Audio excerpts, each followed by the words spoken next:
Latvijas sieviešu izlases pārbaudes spēlē piekāpjas vīriešu otrās līgas komandai Liepuva un Ivilova Tukums izcīna pirmās uzvaras šajā sezonā. Višņauskas Saules Silver Stādeni piedzīvo 2 zaudējumus Zviedrijas Superlīgā.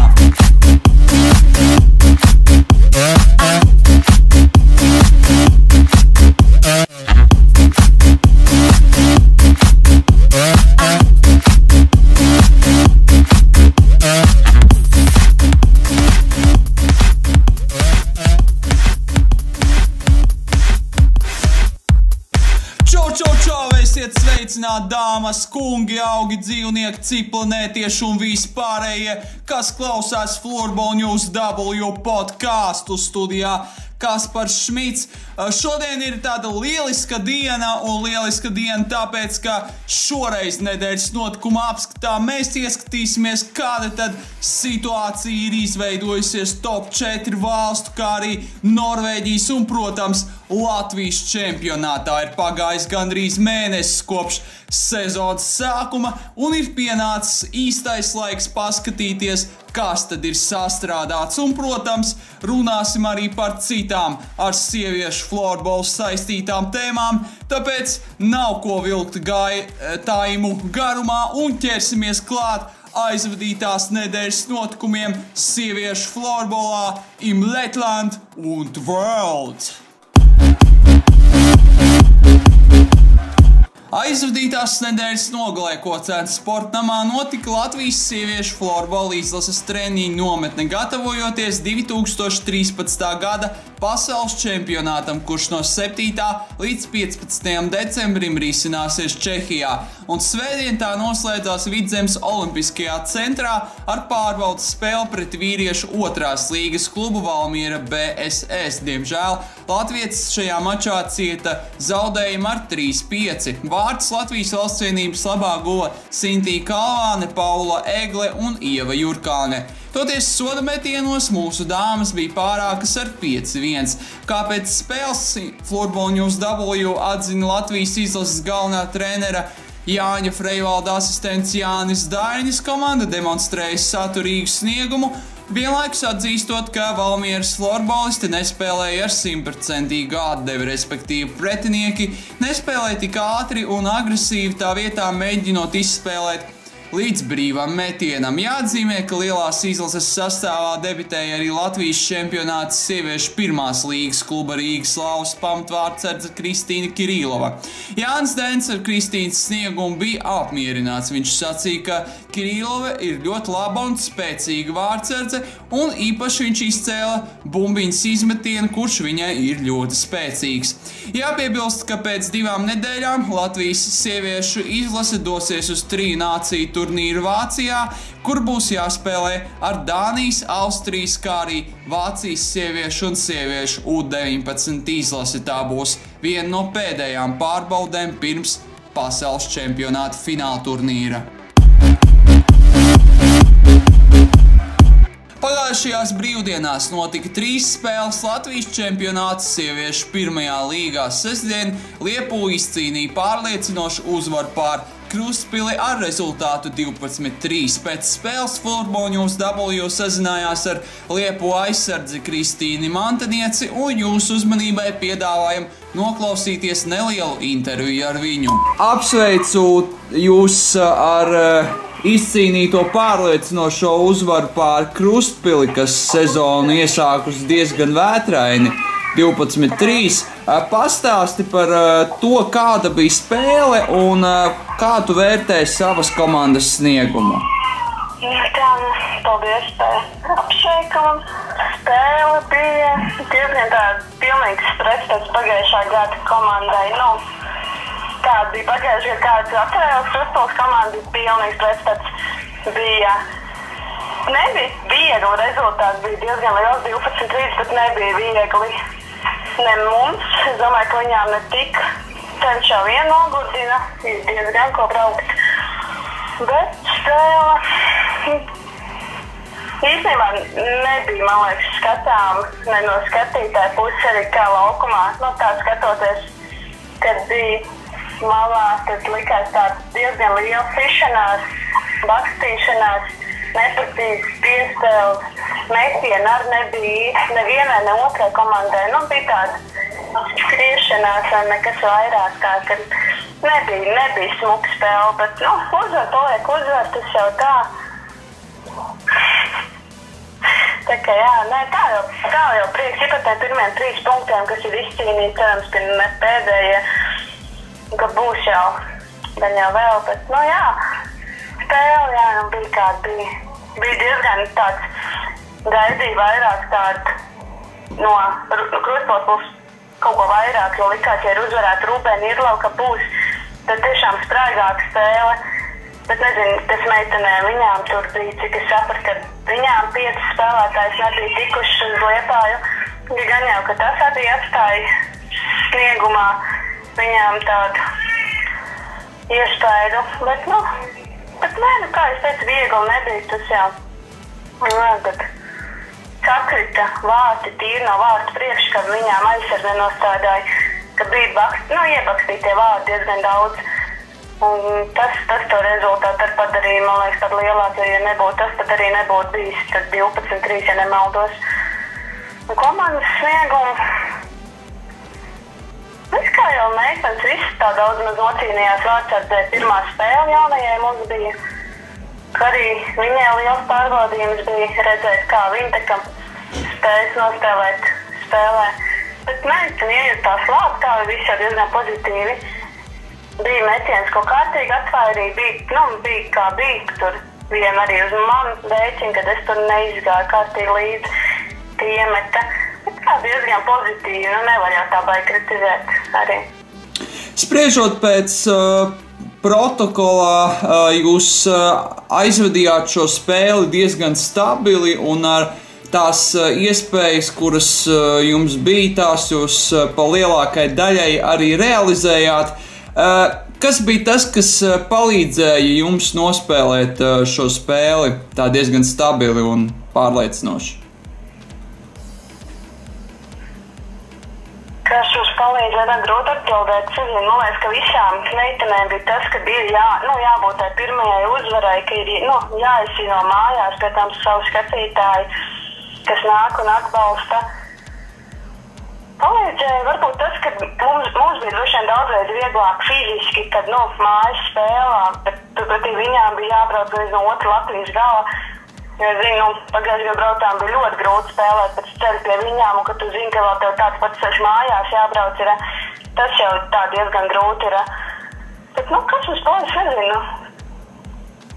Tā īsti jau, mēs jau arī negaidījām, no viņām mēs nezinājām, ko gaidīt, tā kā pretī, jo mums jau teica, ka tā būs pavisam cita komanda, kad, tikai nosaukums palīdz, lai mēs tā kā negatavojamies uz vieglu spēli.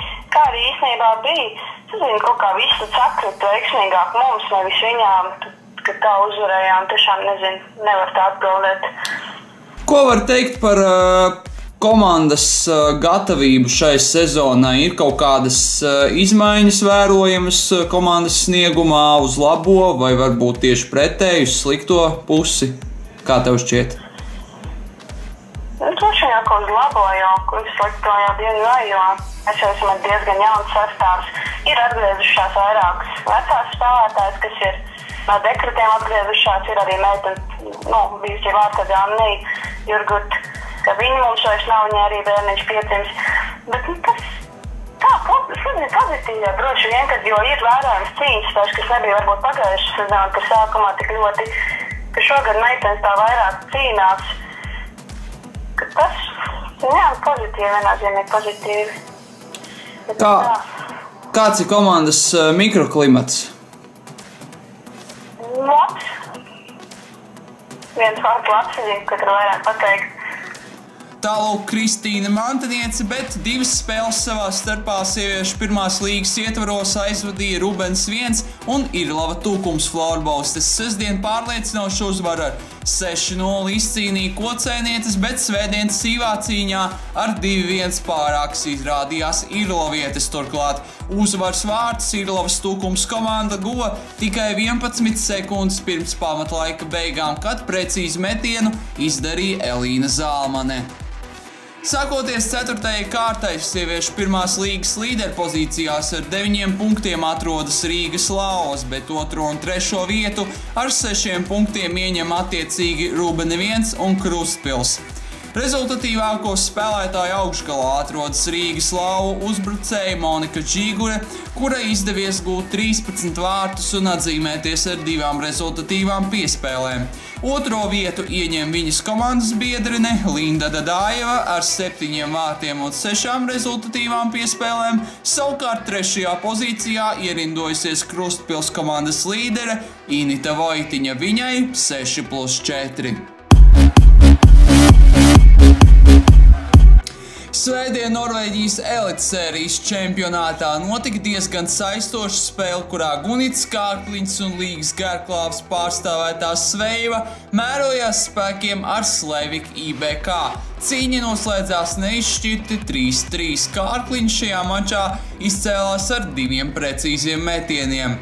Brīdī, kad gandrīz visas komandas aizvadījušas vismaz 3 spēles, situācija Norvēģijas elitsērijas regulārā čempionāta tabulā ir sekojoša. 1. vietā ar 7 punktiem atrodas Slevik, 2. pozīciju ieņem Tunet, bet 1. trīnieku noslēdz Kārkliņš un Garklāvas Sveiva ar 5 punktiem. Pašlaik vēl nav atjaunota informācija par statistiku, bet līdz 17. oktobrim rezultatīvāko spēlētāju saraksta augšgalā atradās 3 Tunet floorbolistas. 1. vietu ieņem Kristīne Neselhauga, kura gūsi 8 vārtus un izdarījusi 3 rezultatīvas piespēles.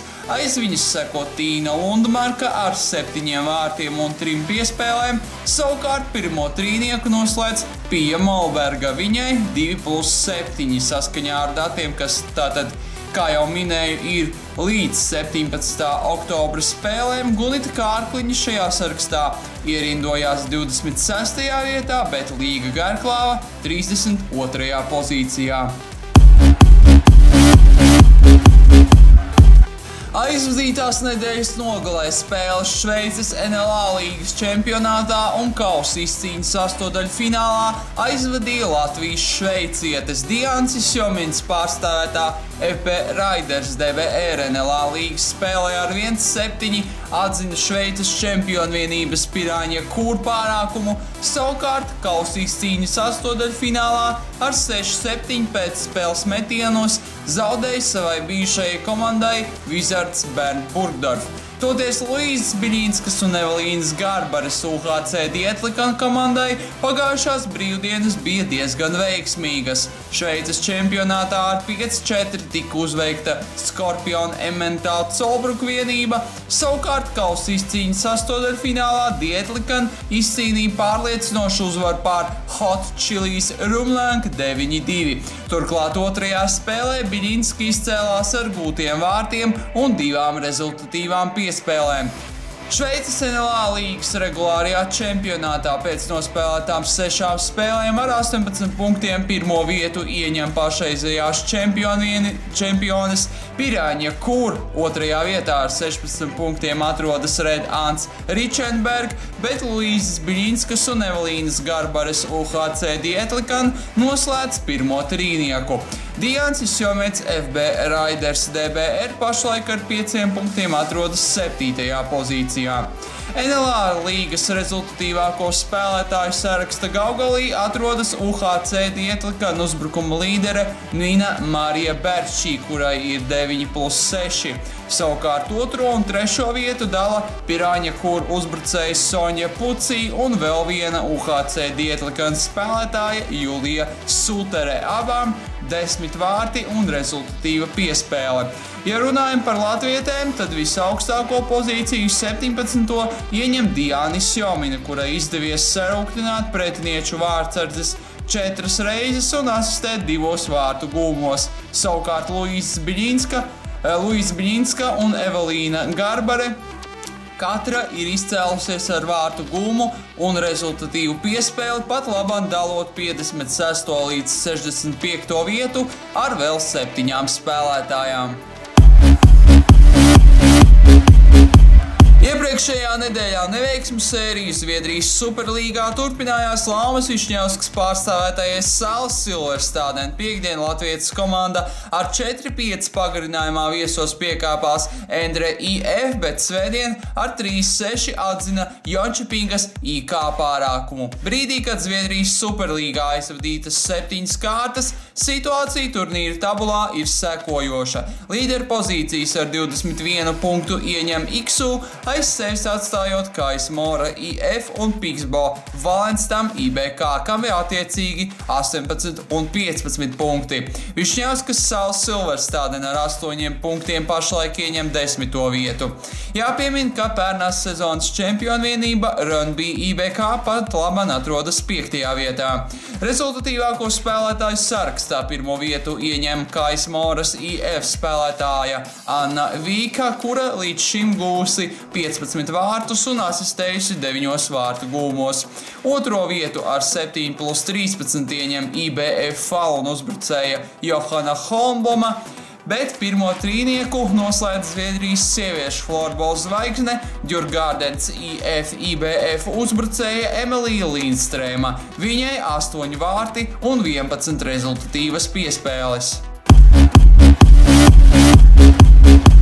Svētdien neveiksmu sērija turpinājās arī Kristīnas Brāns pārstāvētajai Endre IF Angdam komandai. Zviedrijas pirmās divīzijas spēlē šoreiz izdevās izrādīt lielāku pretestību, taču, diemžēl, latvietes klubs ar 3-6 atzina Rönnby IBK Angdam pārākumu.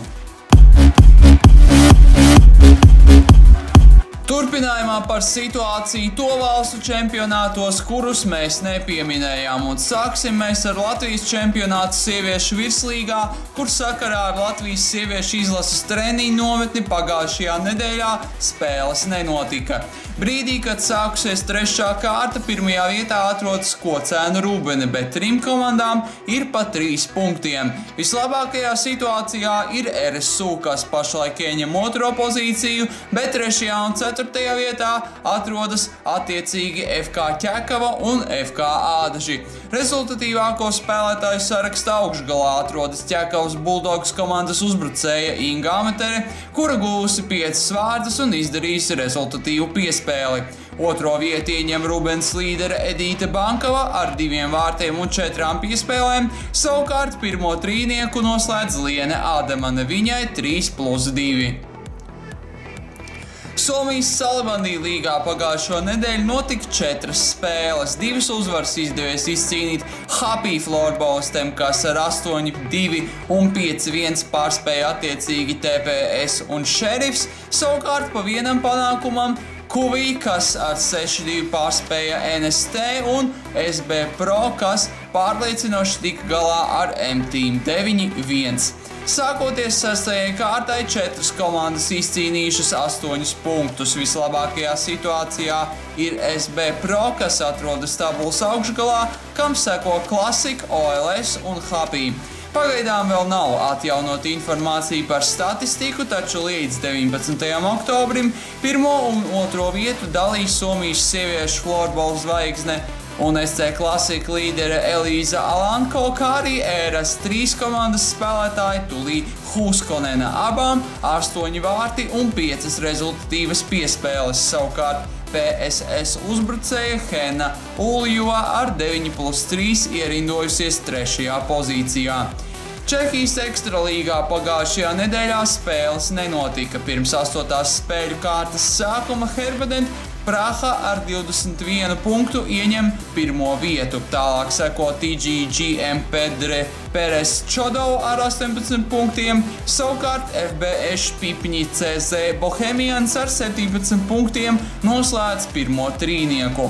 Rezultatīvāko spēlētāju saraksta 1. trīniekā atrodas 3 Herbadent florbolistes Terēze Urbankova. Ar 11+9 ieņem 1. vietu, 2. pozīcijā ar 7 vārtiem un 13 rezultatīvām piespēlēm atrodas Dominika Šteglova, savukārt 3. vietā Eliška Krupnova, kura guvusi 14 vārtus, asistējot 5 vārtu gūmos. Tas arī viss, ko vēlējāmies pastāstīt. Atlicis vien ielūkoties šīs nedēļas notikumos. Sestdien Rīgas Olimpiskajā centrā, gatavojoties 2014. gada pasaules U-19 čempionātam, Latvijas sieviešu U-19 izlase galvenā trenere Jurija Fedulova vadībā aizvadīs vienas dienas treniņu nometni. Svētdien 2 spēles paredzētas Latvijas čempionāts sieviešu virslīgā. 16:00 Ķekavas Bulldogs savā laukumā uzņems Rubeni, bet 20:00 sāks krustot RSU un FK Ķekava. Jāpiebilst, ka šonedēļ bija paredzētas vēl 2 spēles, kuras ir pārceltas, un saskaņā ar Florboņu W rīcībā esošo informāciju arī attiecībā uz svētdienas spēlēm ir iespējams izmaiņas. Tāpat svētdien notiks viena spēle sieviešu pirmajā līgā. Rīgas Lāvs savā laukumā tiksies ar Rubeni 1. Sestdien Zviedrijas Superlīgā neveiksmju sēriju centīsies pārtraukt Laumas Višņevskas pārstāvētās Salas Silverstādeni, kas sestdien savā laukumā cīnīsies pret Hudiņi. Un tai pašā dienā Kristīnas Brantas Endre IF Angdam Zviedrijas 1. divīzijas ietveros viesos tiksies ar Hasselby SK IBK. Savukārt svētdien Gunits Kārkliņas un Līgas Garklāvas pārstāvētā Norvēģijas čempionu vienības Sveiva aizvadīs spēli Norvēģijas elitsērijas čempionātā izbraukumā mērojoties spēkiem ar Greim Malas. Atgādinām, ka jūs ar mums varat sazināties elektroniski. Mūsu e-pasta adrese ir florbolnewsw@inbox.lv. Paldies, ka klausījāties, un atceraties, dārgie draugi, ka sieviešu florbols nevis nerullē, bet gan rullē. Uz redzēšanos līdz nākamajai nedēļai!